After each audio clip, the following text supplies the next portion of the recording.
Assalamualaikum warahmatullahi wabarakatuh. Perkenalkan, nama saya Astri Maharani. Saya dari kelas 10 4 Farmasi ingin mempresentasikan keberagaman adat dan kebudayaan di Indonesia.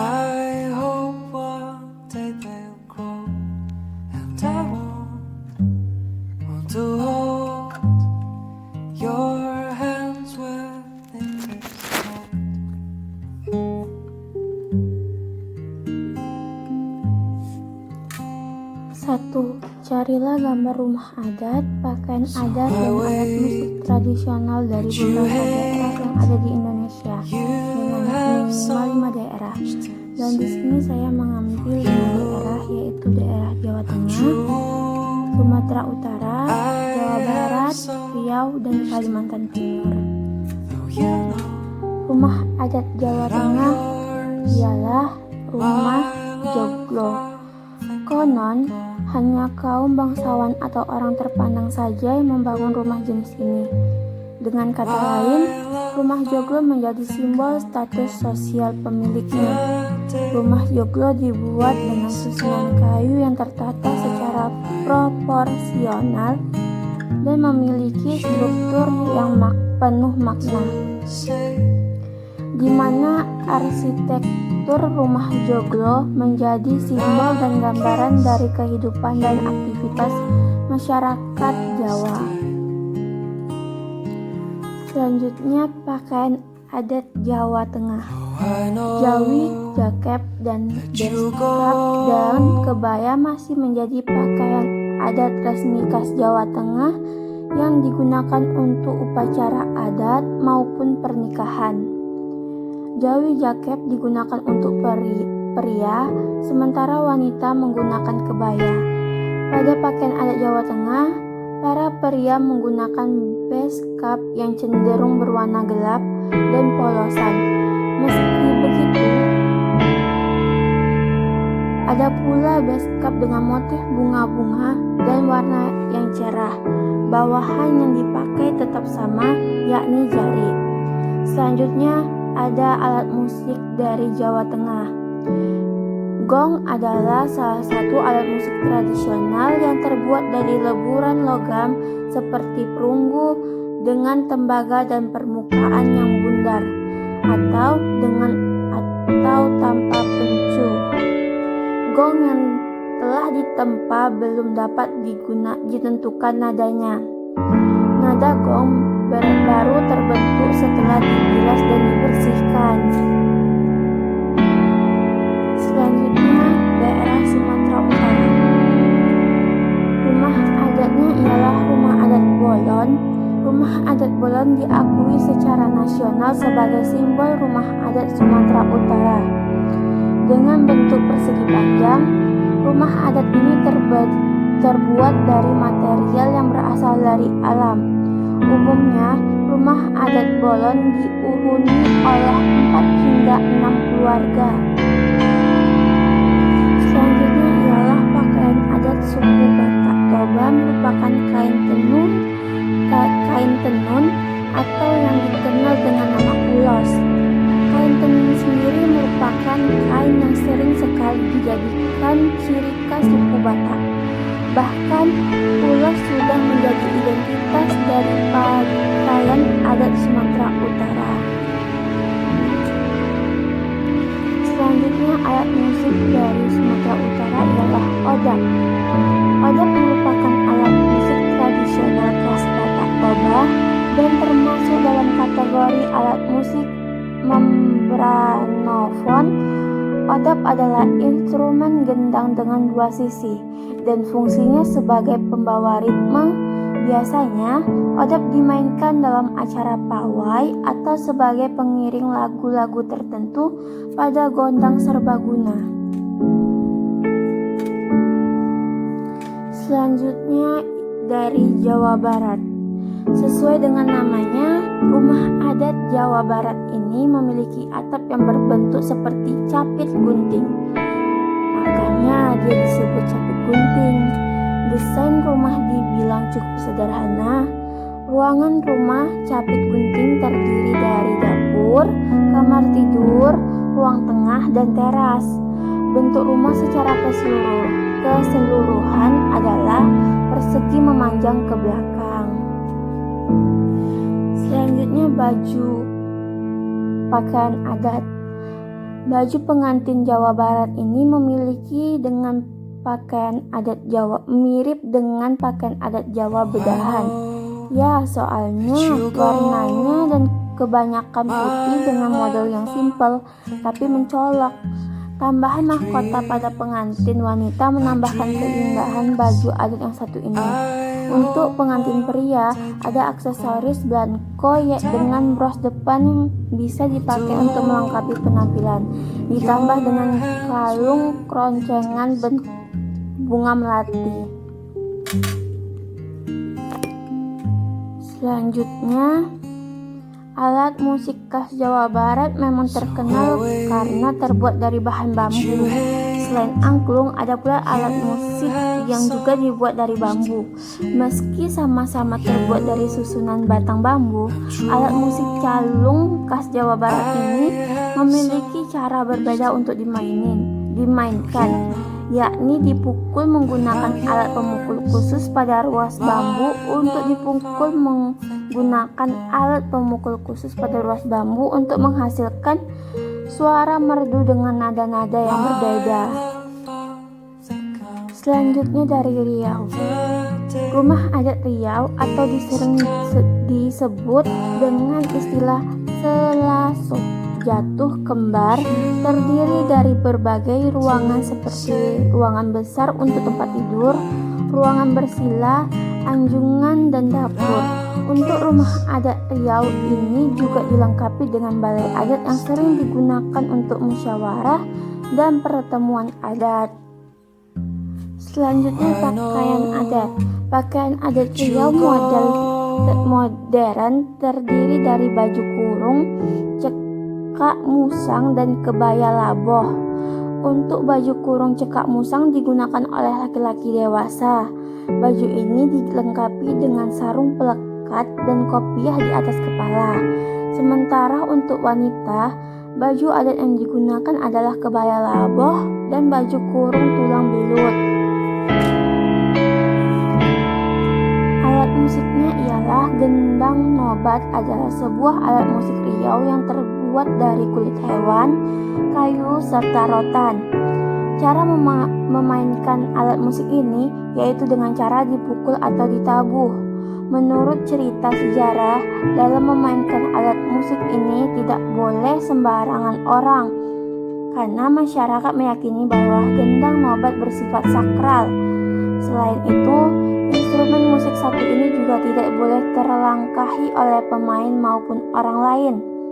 Untuk orang yang memainkan gendang nobat sendiri wajib memiliki keturunan berdarah keluarga kerajaan. Anda dapat menjumpai permainan alat musik ini pada saat terdapat acara adat khusus yang sakral. Lanjut ke daerah Kalimantan Timur. Rumah Lamin adalah rumah adat dari Kalimantan Timur. Rumah Lamin adalah identitas masyarakat Dayak di Kalimantan Timur. Rumah Lamin mempunyai panjang sekitar 300 meter, lebar 15 meter, dan tinggi kurang lebih 3 meter. Rumah Lamin juga dikenal sebagai rumah panggung yang panjang dari sambung menyambung.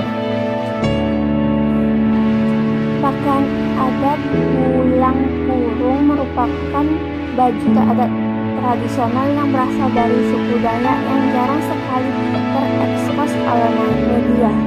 Bulan karung sendiri terbagi menjadi beberapa jenis pakaian, di antaranya pakaian tanpa lengan, pakaian dengan lengan pendek dokot, pakaian dengan lengan panjang lengke. Pakaian adat ini seringkali digunakan oleh para dukun untuk melakukan ritual atau acara adat lainnya. Alat musiknya ialah gabus.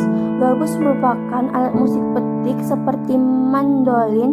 Alat musik ini berasal dari Timur Tengah. Pengaruh dari Timur Tengah dibawa oleh orang-orang Melayu yang banyak bermukim di pesisir Kalimantan Timur. Kebanyakan orang-orang Melayu ini beragama Islam. Gabus yang digunakan dalam tingkilan menggunakan kayu nangka sebagai badannya. Berat gabus ini sekitar 50 gram dan memiliki panjang 70 cm. Badan gabus bercat coklat, sedangkan dawainya dari bahan nilon. Dawai dalam gabus bervariasi, mulai dari dawai 4 hingga 12. Di sini saya akan lanjut ke nilai kebinekaan dalam kehidupan. Sikap kebineka Tunggal Ika adalah sikap yang mencerminkan dasar negara kita, yaitu Bhinneka Tunggal Ika, yang artinya walau berbeda tetap satu kesatuan. Dalam artian secara sikap saling menghargai dan menghormati segala keberagaman masyarakat Indonesia, meliputi keberagamaan suku, ras, dan agama.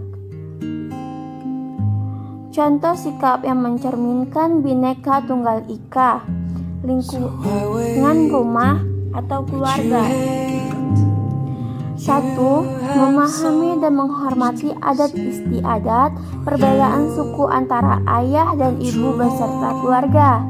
2. Mempelajari dan melestarikan bahasa daerah yang dimiliki oleh keluarga ayah dan ibu.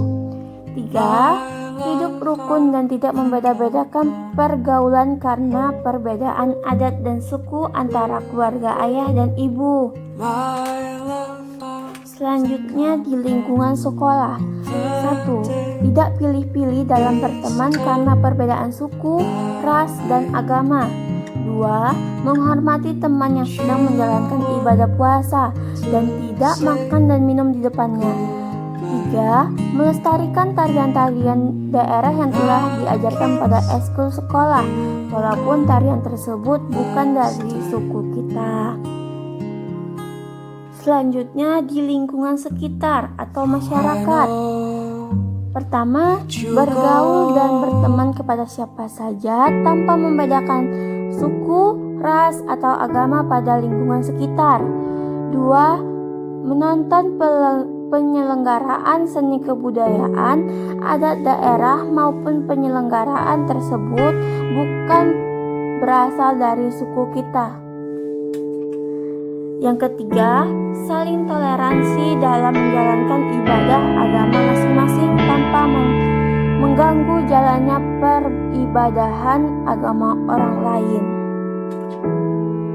Selanjutnya saya akan menjelaskan gerakan Pancasila. Yang pertama, teknik kuda-kuda. Teknik dasar Pancasila yang wajib dikuasai pertama adalah kuda-kuda. Kuda-kuda merupakan sebuah sikap menapakkan kaki yang berfungsi untuk menjaga keseimbangan saat akan menyerang ataupun bertahan. Di dalam teknik Pancasila sendiri, kuda-kuda terbagi menjadi 6, yaitu kuda-kuda depan, kuda-kuda tengah, kuda-kuda belakang, kuda-kuda samping, kuda-kuda silang, dan kuda-kuda depan dan belakang. Teknik sikap pasang. Setelah menguasai teknik dasar Pancasilat kuda-kuda, selanjutnya kamu harus menguasai sikap pasang. Sikap pasang merupakan sebuah posisi yang dikombinasikan dengan kuda-kuda dan bersifat fleksibel sesuai dengan situasi bertahan ataupun menyerang. Teknik pola langkah. Pencaksilat merupakan gabungan kuda-kuda yang dikombinasikan dengan fleksibelnya langkah dan disempurnakan dengan pemahaman arah yang benar. Supaya gerakan kita tidak mudah dibaca lawan, teknik dasar pencaksilat berikutnya adalah pola langkah, yaitu perubahan injakan kaki dari sudut ke tempat lainnya.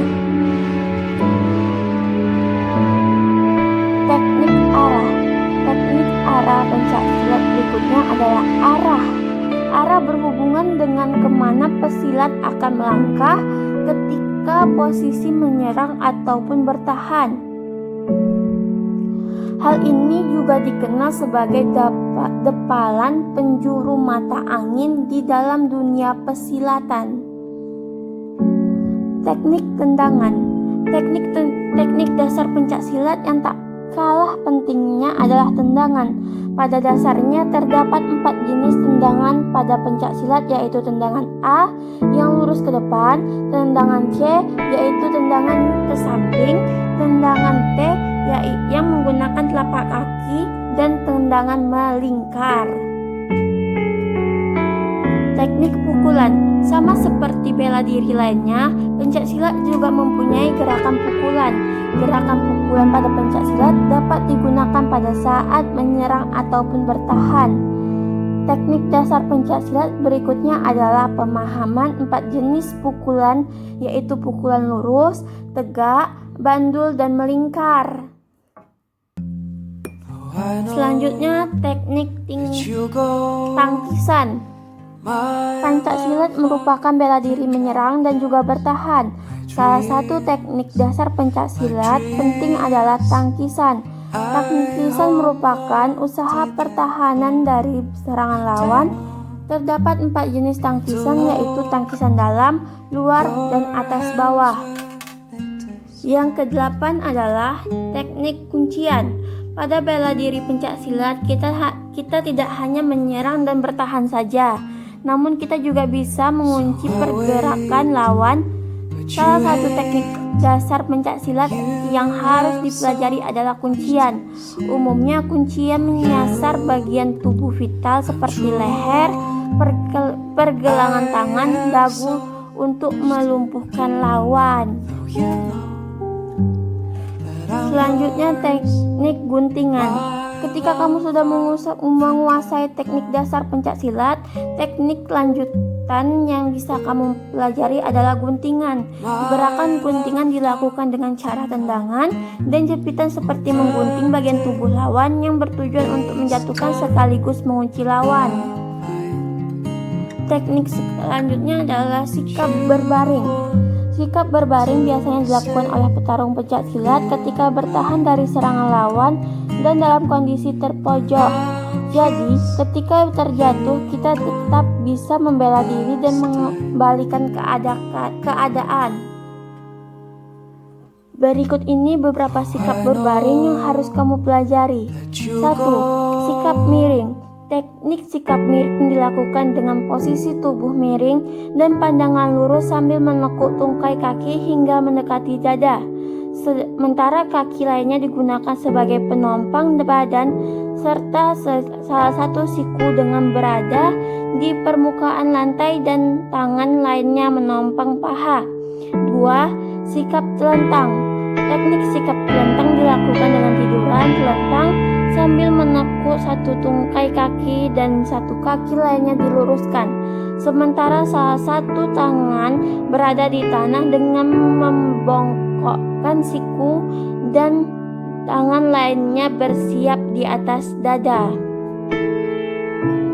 Sikap selanjutnya, sikap telungkup.